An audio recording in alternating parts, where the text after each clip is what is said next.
Olá, queridos amigos e alunos do nosso curso de naturopatia, sejam bem-vindos à segunda aula do ano de 2023. É um prazer estar com vocês aqui. Eu sou o Guilherme Freitas, faço parte da coordenação do curso e também sou naturopata, colaboro com bastante conteúdo aqui para que nosso curso flua de maneira bem legal. E hoje eu estou começando essa aula, quero apresentar para vocês esse lindo IP aqui, ó, uma árvore histórica que já está aqui há quase 100 anos, de acordo com a história do bairro, tá? E essa árvore fica dentro do Instituto Josino Leão de Souza. Essa é uma das novidades que eu queria conversar com vocês um pouco, né? Nós temos agora um novo instituto que vai acobertar os trabalhos do Centro de Estudos e outros trabalhos sociais que são realizados aí pela minha família, né? Por outras pessoas que vão se unir a gente para colaborar com a questão social, com a causa social que abraçamos desde sempre.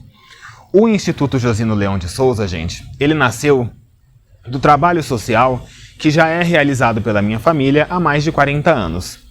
Esse trabalho é um trabalho reconhecido aqui na região de Itaquera, Guaianazes, Ermelino, Matarazzo, e inclusive tinha apoio do Padre Ticão, por exemplo, que era o padre que acobertava o Centro de Estudos, que mantinha o curso de naturopatia e outros cursos para a saúde muito importantes, que ainda continuam, né? Como o curso de cannabis e o curso de homeopatia. E com a partida dele, nós tivemos que montar outras estruturas, porque o Padre Ticão fez falta, tenho que confessar para vocês. E hoje nós estamos aqui gravando direto do Instituto Josino Leão de Souza. Aqui é um imóvel bem legal, que ainda está passando por uma série de melhorias, recebendo aí uma série de processos para que possamos iniciar os trabalhos aqui. Porém, já temos estrutura o suficiente para começar a abrigar alguns trabalhos. Então, inclusive vai uma aula ao ar hoje, onde eu vou contar mais alguns detalhes, vocês vão ter mais novidades. E hoje eu vim aqui dar boas-vindas tanto a você que já é aluno, e boas-vindas também a novos alunos que estão integrando a nossa rede e que vão aprender bastante conhecimento conosco, tá? Bichinho. Gente, deixa eu passar para vocês, no decorrer do ano, nós vamos conhecer bastante o Instituto Josino Leão de Souza, vamos conversar sobre ele, vamos entender melhor essa nova parceria que o Centro de Estudos aí está realizando para conseguir fazer os seus trabalhos. Eu não vou falar aqui muito por enquanto, porque eu não quero deixar essa introdução tão longa. Então eu vou passar para vocês os famosos recadinhos do coração que precisamos fazer para que a nossa aula flua de maneira correta. Gente, é o seguinte, acompanhem a nossa comunicação oficial, tá? Ela é realizada por e-mail, é realizada pelo WhatsApp, através do grupo e através do seu WhatsApp pessoal, você recebe todas as novidades. E também temos um grupo de Telegram, onde tudo é postado, e você pode acompanhar isso pelo Telegram. Todas as informações referentes à aula, a grade que será apresentada no dia, e outras informações adicionais que precisamos passar a você, aluno, são transmitidas diretamente por essa rede, onde os antigos alunos já estão acostumados, porque já estão dentro, né? A maioria dos alunos aí já estão fazendo o seu processo de rematrícula e para continuar aprendendo conosco. Então você consulta tudo o que é necessário e, se precisar também, entre em contato conosco através do WhatsApp oficial que está aparecendo aqui embaixo agora. O prazo de resposta para a sua solicitação é de até 5 dias úteis, tá? Nós estamos fazendo toda a demanda de rematrículas, tudo, por isso que o prazo de retorno está um pouco lento, mas a gente já está conseguindo concluir tudo para que tudo seja resolvido. Amigos, outros recados importantes que eu vou passando para você também agora é referente à presença no curso, tá? A nossa presença no curso só é feita através de atividades de fixação. Essas atividades a gente vai fazer a divulgação, são cerca de 4 a 5 atividades, onde você vai fazer aí a interação com o conteúdo, responder e conseguir aí garantir a sua presença no curso e a emissão do seu certificado. Essas atividades serão todas obrigatórias, tá? Precisa fazer todas as atividades para que você tenha o seu certificado emitido para esse ano. Caso hajam atividades complementares, outras coisas que sejam solicitadas aí para a emissão do certificado, nós iremos também avisando no decorrer do ano. E um outro ponto importante também é das atividades que eu quero passar para você, referente às atividades que estão além do curso, as atividades extracurriculares do curso, tá? Nós estamos planejando atividades externas, atividades presenciais e também atividades fora do horário do curso, que podem ser lives, podem ser outros formatos que estamos testando para trazer para você ainda esse mês, no máximo do mês que vem. Então acompanhe a sua comunicação oficial, não deixe de abrir as mensagens para que você fique por dentro de tudo e possa participar também das nossas atividades complementares. Bom, esses eram os primeiros recados que eu quero transmitir a vocês. Na próxima aula eu vou transmitindo mais recados. E agora eu vou anunciar a primeira aula de hoje, teremos 2 blocos de aula. Nossa amiga iridóloga Fernanda Ferreira vai falar para a gente um pouco hoje de câncer. Ela vai explicar para a gente a primeira aula sobre os sinais cancerosos na iridologia. Como se identifica aí, quais são os sinais que podem trazer aí e quais são os tratamentos para essa finalidade. Então, uma boa aula para você e até daqui a pouco. Ei, gente, quanto tempo! Estamos aqui mais uma vez para falar mais um pouquinho sobre iridologia. E como nós ainda estamos no mês de fevereiro, eu gostaria de abordar um tema com vocês, que é o câncer. Para quem não sabe, dia 4 de fevereiro é o Dia Mundial de Combate e Prevenção ao Câncer, qualquer tipo de câncer. Então, nós chamamos de Fevereiro Laranja. Então, pensando nisso e sabendo que com a iridologia nós também temos esse conhecimento, nós também conseguimos prevenir ou identificar um sinal pré-canceroso, algo que a pessoa possa desenvolver de repente daqui 2 ou 3 décadas ou numa terceira idade, caso não cuide, caso não olhe para isso. Então, vamos falar um pouquinho sobre isso, que é um assunto, inclusive, que eu tenho me especializado bastante. Mas vamos falar aqui primeiro, né?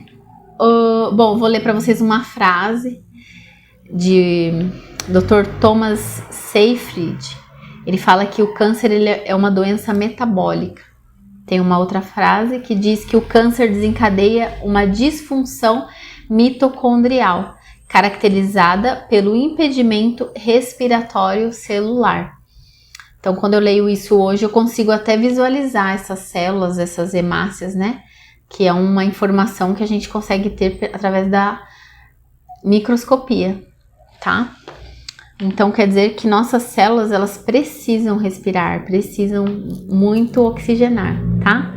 As causas do câncer, né? O câncer, ele é uma doença multifatorial. Acho que eu já falei isso aqui com vocês e sempre repito isso em consultas, né? Em consultório.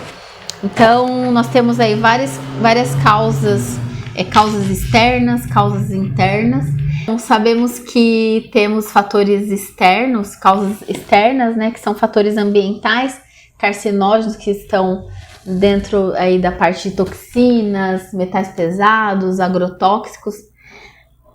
Tem uma frase que eu gosto bastante do Alexandre Távola, né? Que ele diz que nós não estamos ficando doentes, nós estamos sendo envenenados. E isso é uma verdade. E temos também as causas internas, né? Que aí entra a parte de hormonal, condições imunológicas, né? Comprometida, mutação genética, hereditariedade, né? Então, esses fatores, eles acabam interagindo dentro do nosso corpo, né? E mudando totalmente, alterando a nossa estrutura genética, a estrutura do nosso DNA. Então, cerca de 80% dos casos de câncer estão associados a mais causas externas do que internas. E, além disso, também alguns fatores genéticos tornam determinadas pessoas mais suscetíveis à ação desses agentes cancerígenos ambientais. Dentro desses fatores ambientais, fatores externos, a gente também pode colocar aqui a questão dos traumas, né, emocionais, a questão da parte emocional. Isso também é muito importante, sendo que o câncer ele é multifatorial, então a parte emocional, ela entra como um dos fatores, sim. Bom, estatísticas de câncer no Brasil, né? Esses valores aqui, eles são de 2020. Eu fiz uma pesquisa recente. Em primeiro lugar, aqui tá em primeiro lugar o câncer de próstata, tá? Mas hoje, em primeiro lugar, aqui em homens, né, vem próstata, em mulheres vem a mama. Mas em primeiro lugar, no geral, homens e mulheres, é o câncer de pulmão. E aí depois vem de cólon, intestino, né? E aí vem mama e vem próstata também, tá? E o índice de mortalidade, aqui nesse estudo de 2017, fala que é traqueia, brônquios e pulmões. Hoje, o índice de mortalidade é pulmões. E aí, se a gente for parar para analisar, né, de acordo com a medicina chinesa, né, quais são as emoções que afetam o pulmão? A gente sabe que é a tristeza, é o luto, um luto não vivido. Então, uma tristeza profunda pode acometer, sim, o pulmão de diversas formas, pulmão, brônquios, e de repente chegar a desenvolver até mesmo um câncer, se isso não for olhado, não for tratado. Segundo Louise Hay, que muitos conhecem, né? Ela fala: você pode curar sua vida curando as suas emoções. Então, os traumas físicos ou emocionais, eles vão gerar uma emoção, que pode ser a tristeza, a mágoa ou rancor. Que, sendo assim, essas emoções vão gerar um estresse. Esse estresse vai fazer liberar um maior índice de cortisol no corpo.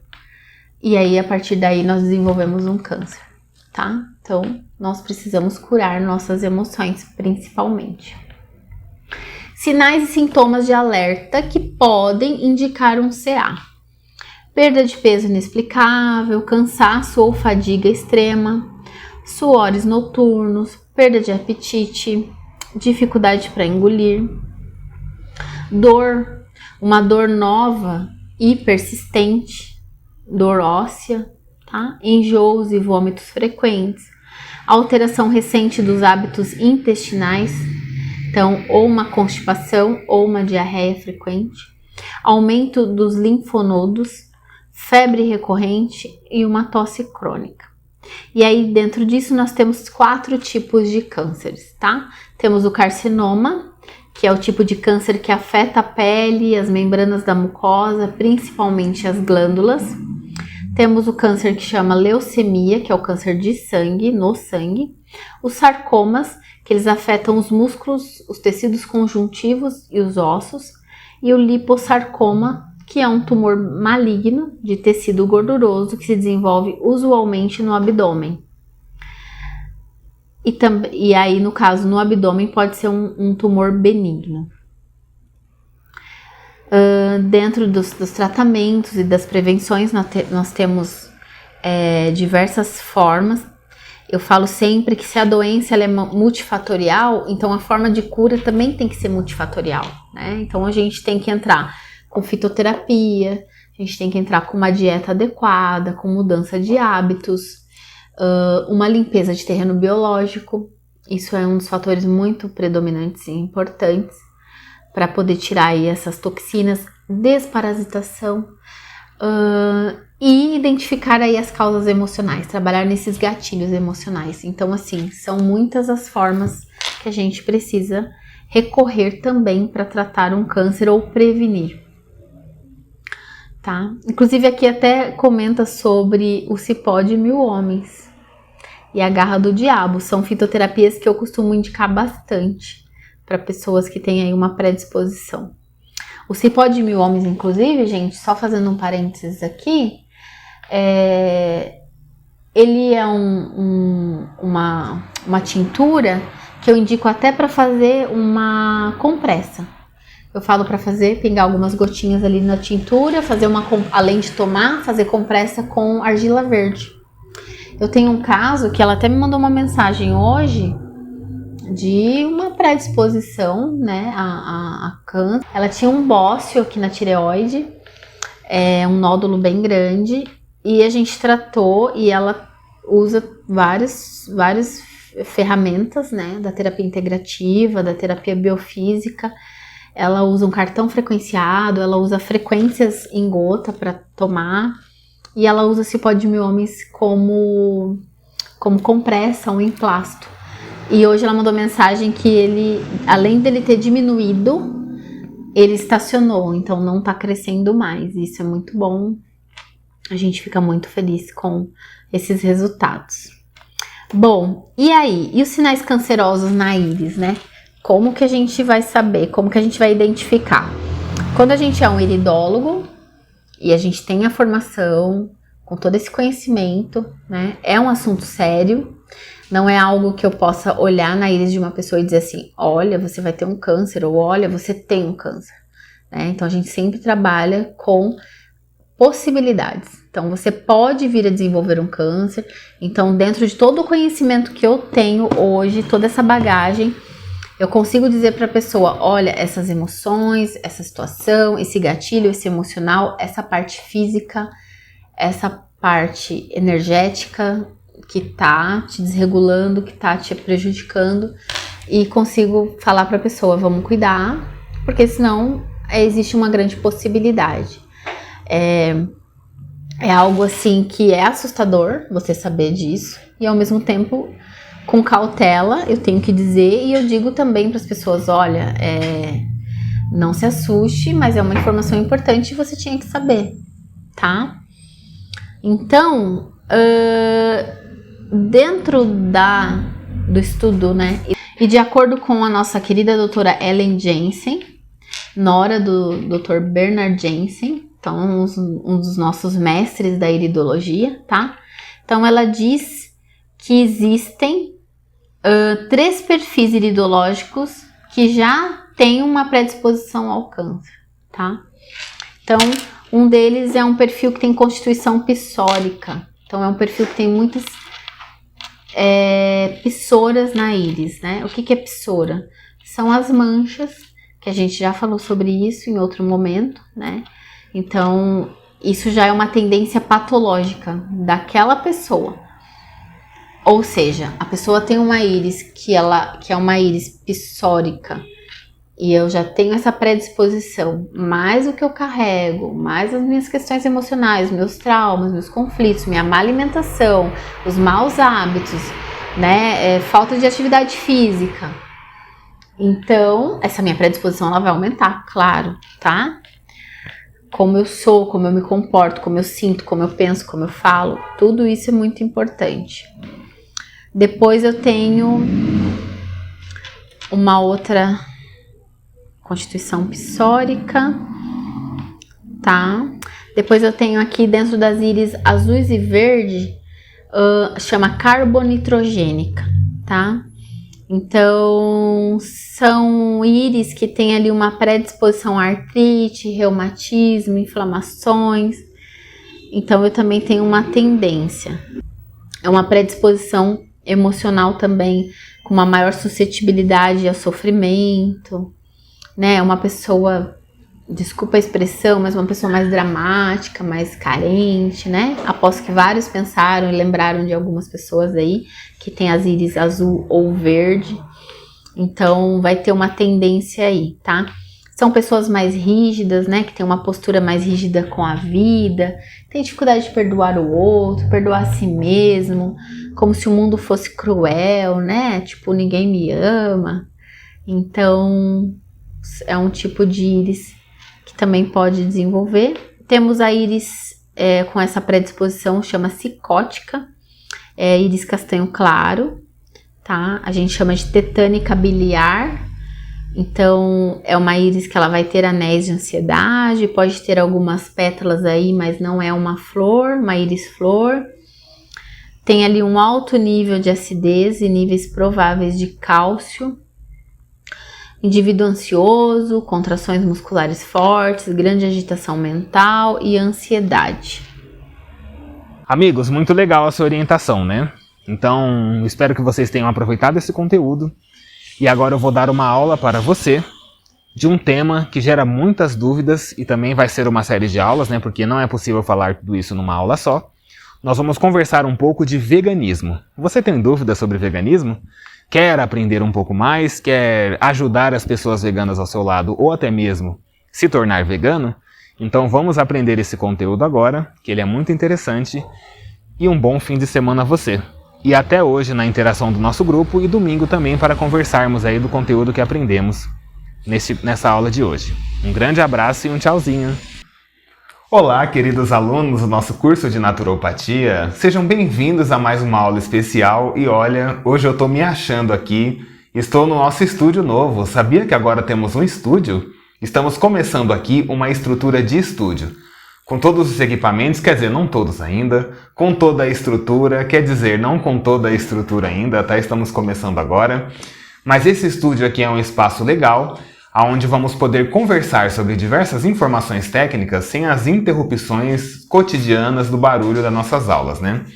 Quem era aluno no curso passado está acostumado a me ver num espaço cheio de plantas, bonito, que fica dentro da minha residência. Porém lá, devido às interceptações de barulho ou outros problemas, quando formos conversar de informações técnicas onde precisamos nos concentrar para aprender, nós vamos agora fazer aqui na nossa estrutura de estúdio. E nosso estúdio fica dentro do Instituto Josino Leão de Souza, como eu já falei para vocês no começo dessa aula de hoje. O nosso instituto está aqui sendo instaurado e dentro desse instituto também será acobertado os trabalhos do Centro de Estudos Holísticos e Naturais São Francisco de Assis, que é a plataforma que mantém esse curso e outros cursos também. Bem legal, né? Então, bem-vindos ao nosso estúdio novo. Vou me apresentar a vocês, sou o Guilherme Freitas, faço parte da coordenação do curso e sou também um naturopata que colabora com conteúdo aqui para que possamos melhorar cada vez mais a nossa saúde e a nossa qualidade de vida.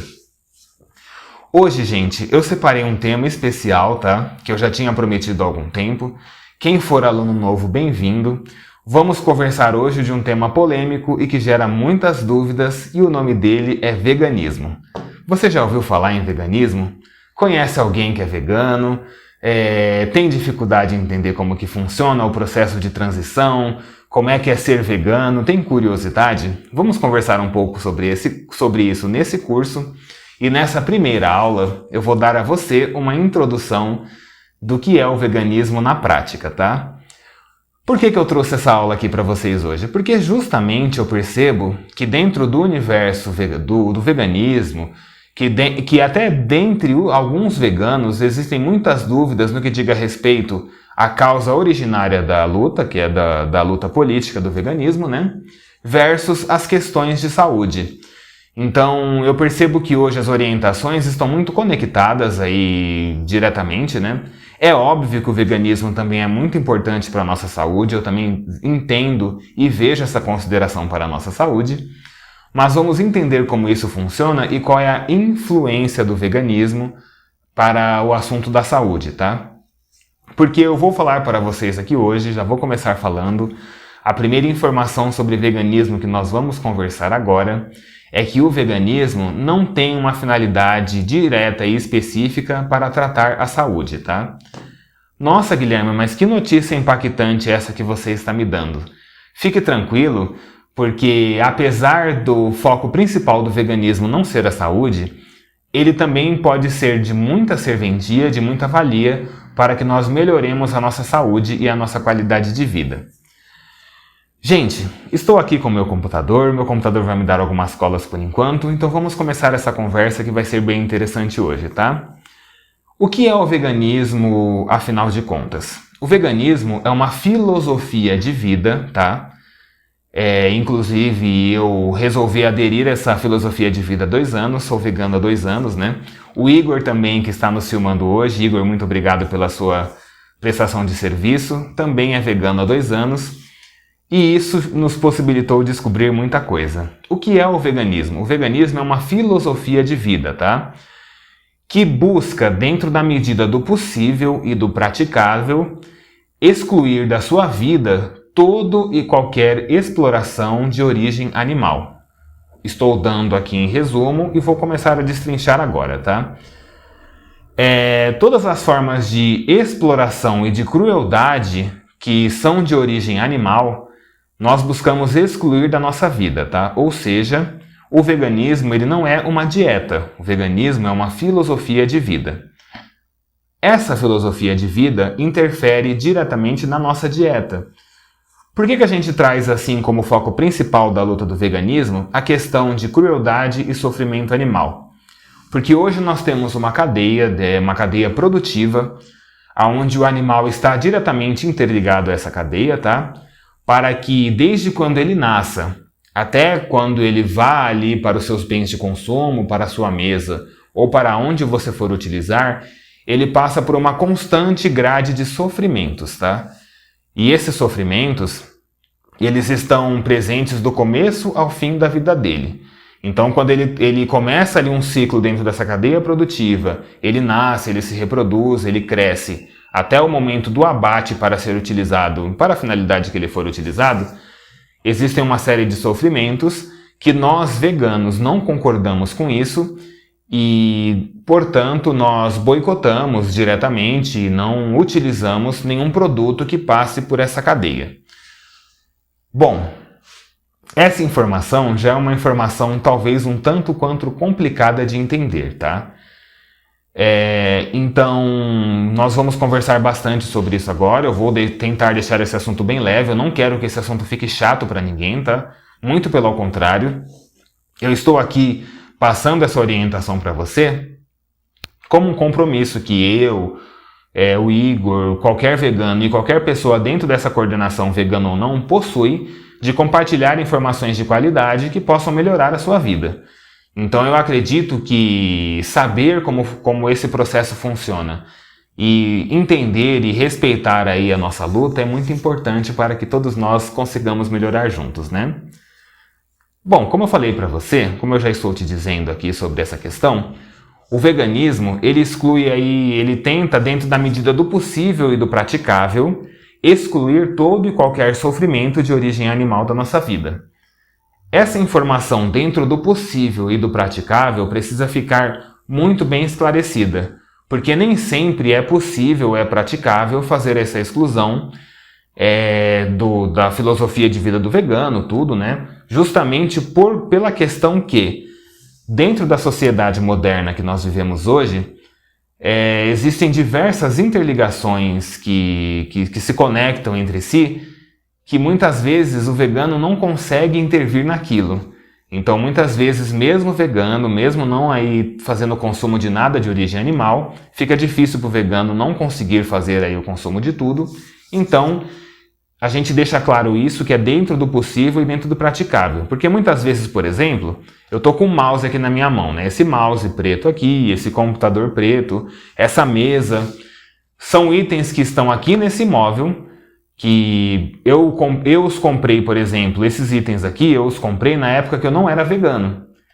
Essa mesa aqui já estava aqui no imóvel e eu não sei dizer para você se ela é vegana ou não. E mesmo assim eu a estou utilizando. Por quê?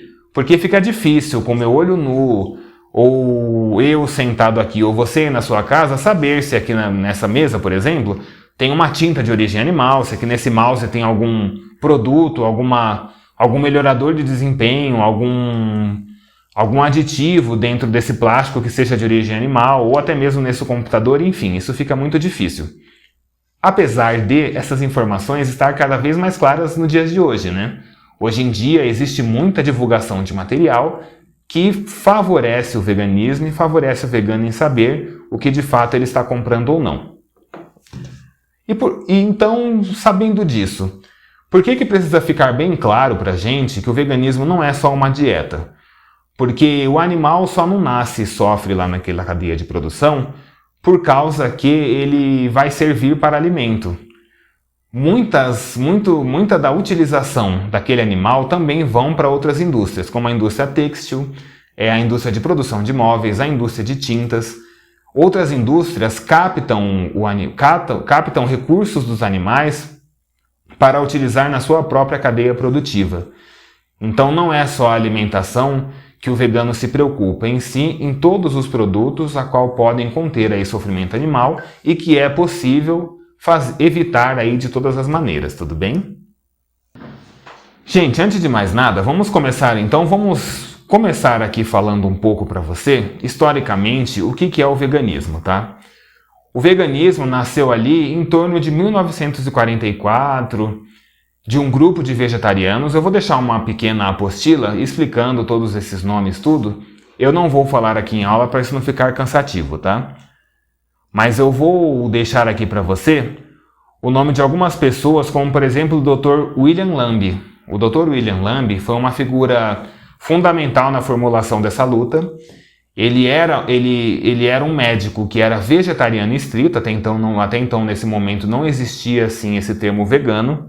Ele era um vegetariano estrito que apresentou alguns estudos e desenvolveu alguns conhecimentos e tentou transmitir à população lá da sua região, do seu local. Esse doutor era europeu, né, porque ele já é falecido, a qual ele tenta justificar que não é muito benéfico consumir derivados de origem animal, sejam eles qual for.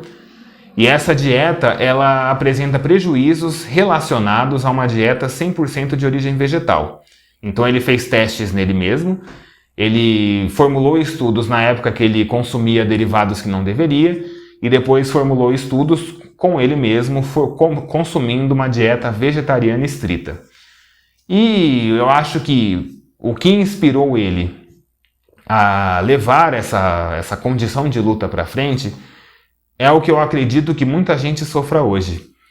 Ele foi até um abate, né? Ele foi até uma fazenda, não sei se era uma fazenda, se era um criadouro ou um matadouro específico, lá na ocasião quando ele tinha 14 anos, e presenciou a morte de um porco.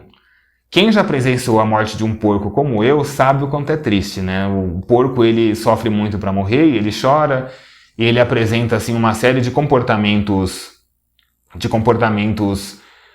como eu posso dizer, qual o nome certo, assim, de luta pela vida. Então ele tenta fugir, ele chora, ele tenta escapar daquela situação, porque ele tem uma consciência. Inclusive, uma informação interessante para esse momento, o porco tem uma consciência de uma criança de 3 anos. Então ele sabe, ele memoriza o seu rosto, memoriza nomes, memoriza pequenas informações, ele sabe pequenos números, ele consegue ter uma consciência muito legal nesse aspecto. Então ele sabe quando ele está sofrendo alguma ameaça e tenta escapar. E como ele apresentou a famosa dó da morte do porco, o porco demorou a morrer. Isso já aconteceu com você também? Se você já passou por uma roça, se você já é uma pessoa idosa, já tem uma idade considerável, ou viveu no interior, ou conviveu bastante no interior de São Paulo, por exemplo, como eu convivi, é muito comum o abate de animais para o consumo fresco, né? Ou seja, você, por exemplo, abater uma galinha, abater um porco, ou até mesmo abater um animal artrópode como um boi. É bem comum isso acontecer no interior. Existem matadouros ali a céu aberto, onde isso é feito de maneira artesanal. Apesar disso ser proibido pela Anvisa hoje em dia aqui no Brasil, né? Dentro das residências isso é muito comum de acontecer. Ele também estava lá num abatedouro desse, ficou com o dó do bendito do porquinho, e o porquinho demorou a morrer. Se você já passou por essa situação, eu tenho certeza, se você estava lá na casa dos seus avós, dos seus parentes, e passou por essa situação, tenho certeza também que em algum momento esse animal demorou para morrer porque talvez você, ou algum familiar, ou alguém da sua convivência ficou com dó do animal. Pois é, gente, isso acontece. Aqui no curso de naturopatia conversamos bastante sobre energia.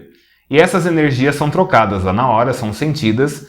Então sim, o animal, quando você está com dó, demora ainda mais para morrer. É bem complicada essa situação. E ele, presenciando o porco, ficou com dó lá do bichinho, e o bichinho demorou para morrer, o que fez ele tomar a decisão aos 14 anos de vida dele de começar a fazer uma dieta vegetariana estrita. Então o Dr. William Lamb era vegetariano estrito, começou a se juntar com outras pessoas, que eu vou deixar o nome para que você saiba aí a história, né, o cunho histórico disso, para formar algumas sociedades.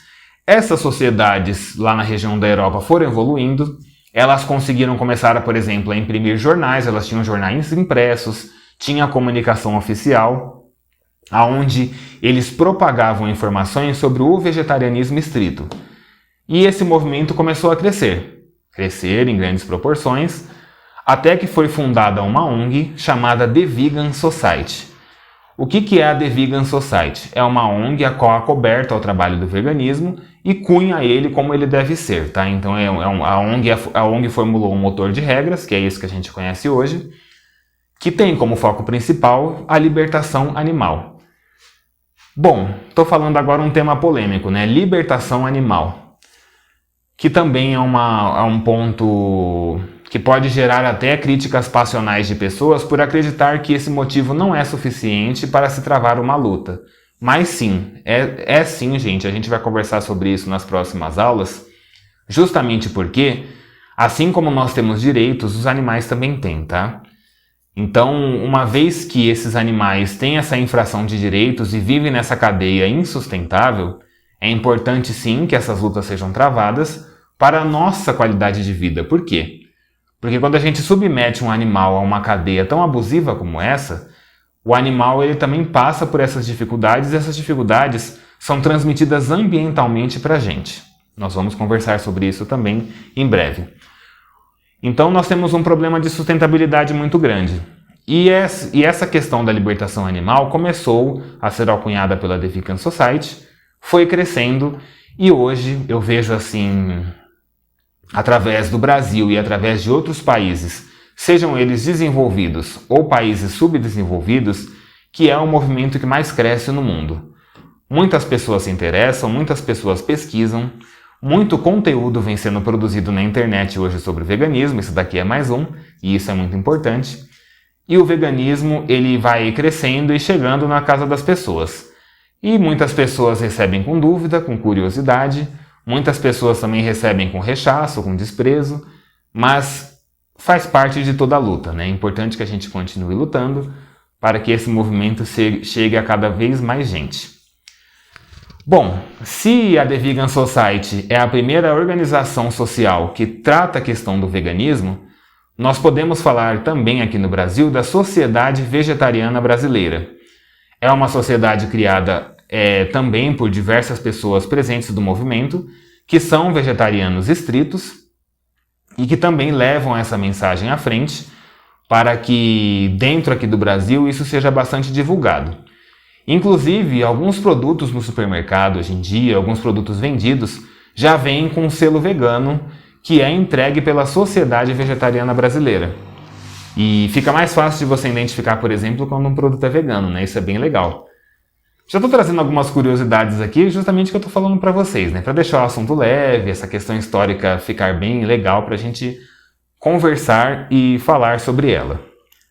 Bom, amigos, se a história do veganismo está pautada e encunhada na libertação animal, visando evitar o sofrimento de animais na medida do possível, então é óbvio que o vegano, além de não comer nada de origem animal, ele também evita práticas que possam prejudicar animais de outras maneiras, tá?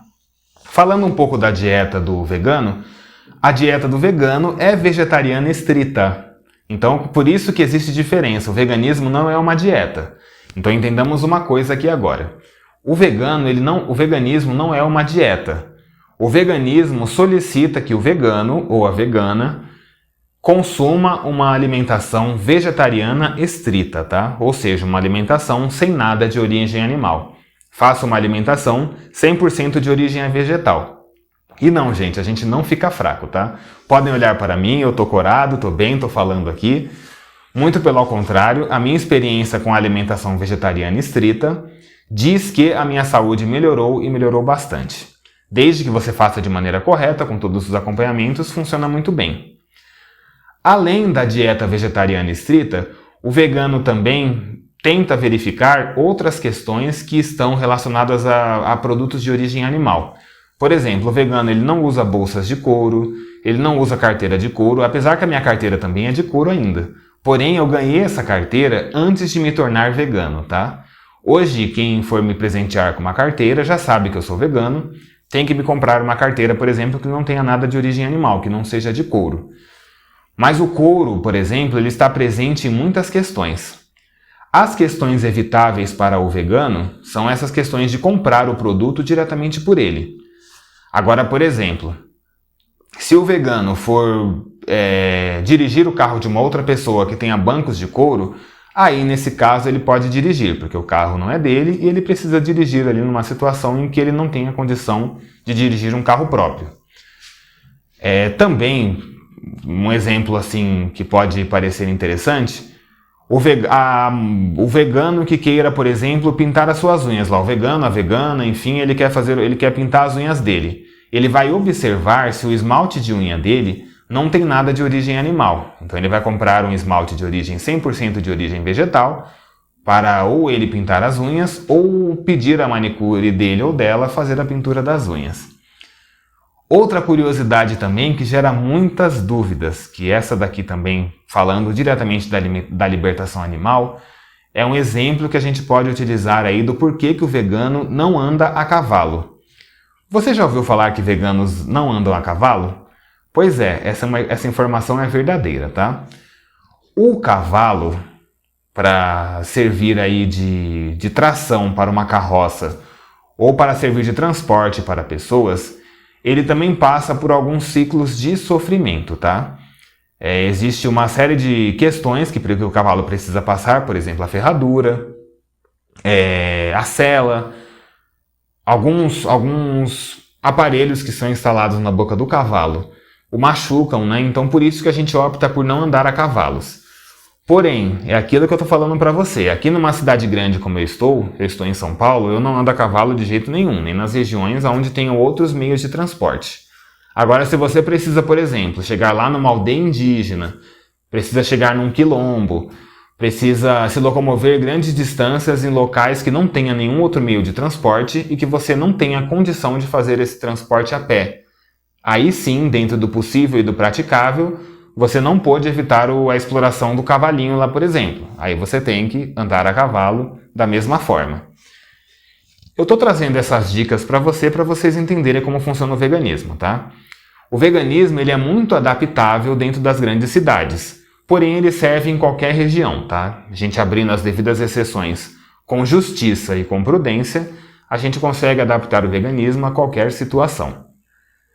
Por exemplo também, como o vegano não come nada de origem animal, mas se ele chegou lá numa aldeia indígena e ele precisa se alimentar, está sem o seu alimento, e lá na aldeia indígena, por exemplo, só vai ter peixe para consumo na janta, aí sim, para que ele não morra de fome, ele deve abrir a exceção e consumir o peixe. Porque quando o índio faz a pesca do peixe, ele cuida do habitat natural dele, ele cuida do rio, ele valoriza a região, ele valoriza a mata que ele vive, ele ama a terra, ele tem paixão e amor pela terra. Então ele não pesca aquele peixe visando fazer uma exploração comercial daquilo. Ele pesca o peixe para a sua própria sobrevivência. E o veganismo entende perfeitamente isso, tá? Então, teve uma vez conversando com uma pessoa não vegana, ele tentou usar desse argumento para ofender-me diretamente por causa disso, né? Que eu não estava respeitando a história do país que eu vivo. Pelo contrário, o veganismo valoriza a história de todos os povos originários, todas as culturas e a entende perfeitamente, tá?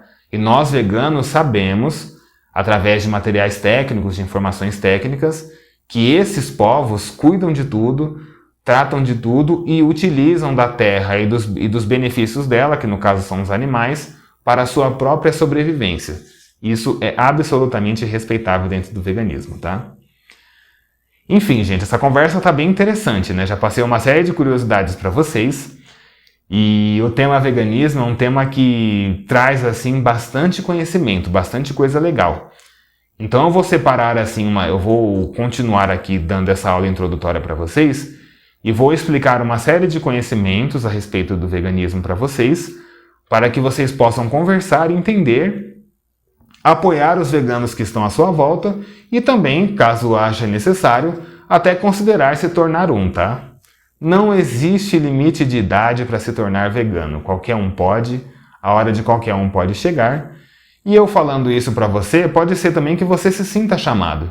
Assim como eu também me senti quando comecei a ter contato com a questão, também tinha alguns preconceitos que eu superei e hoje estou aqui para contar a minha história dentro do veganismo, que ainda é curta, mas vai ser muito longa, e ajudar você a entender melhor sobre essa luta política.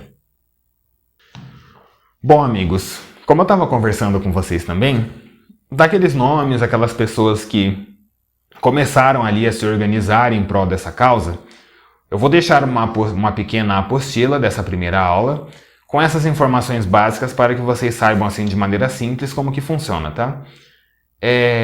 Além disso também, já houve produção de outras literaturas muito legais que são bastante citadas, né? Do que diga respeito à libertação animal, ao direito dos animais, ao ativismo da questão da causa animal.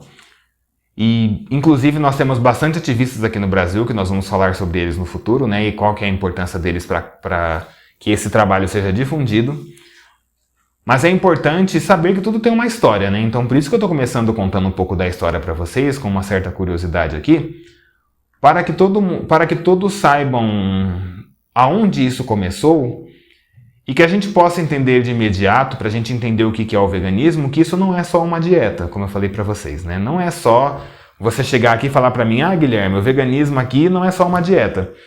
Porque, por exemplo, dado esse momento, a gente começa a fazer uma confusão, por exemplo, que produtos de supermercado de origem light ou diet são produtos veganos, e nem sempre são, tá? Existem produtos veganos diet ou light, mas, por exemplo, um requeijão light, ele pode não ser vegano. Ele só será vegano se ele for feito de origem vegetal. Agora, se ele for feito de leite de vaca, por exemplo, ele não é adequado para veganos. No curso passado e no curso retrasado, nós tivemos um conteúdo sobre leite.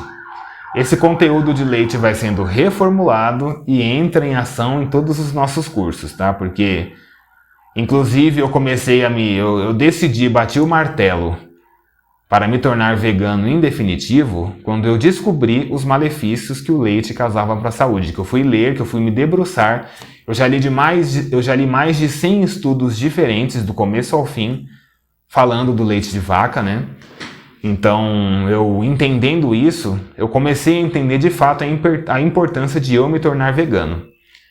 E eu vou deixar aqui uma curiosidade para você também, que eu vou falar na próxima aula sobre isso. Nós vamos falar um pouco sobre o ovo-lacto vegetariano, o ovo vegetariano, melhor dizendo, que eu fui um tempo antes de me tornar vegano, o lacto vegetariano, o vegetariano estrito e algumas outras dietas que apresentam algumas restrições, mas nenhuma são veganas, tá? A não ser o vegetariano estrito. E aí, gente, estão gostando desse conteúdo? Estão começando a entender melhor o que é o veganismo? Eu vou ficando por aqui nessa aula, até semana que vem com a continuidade dela, e um grande abraço para vocês. Um tchauzinho!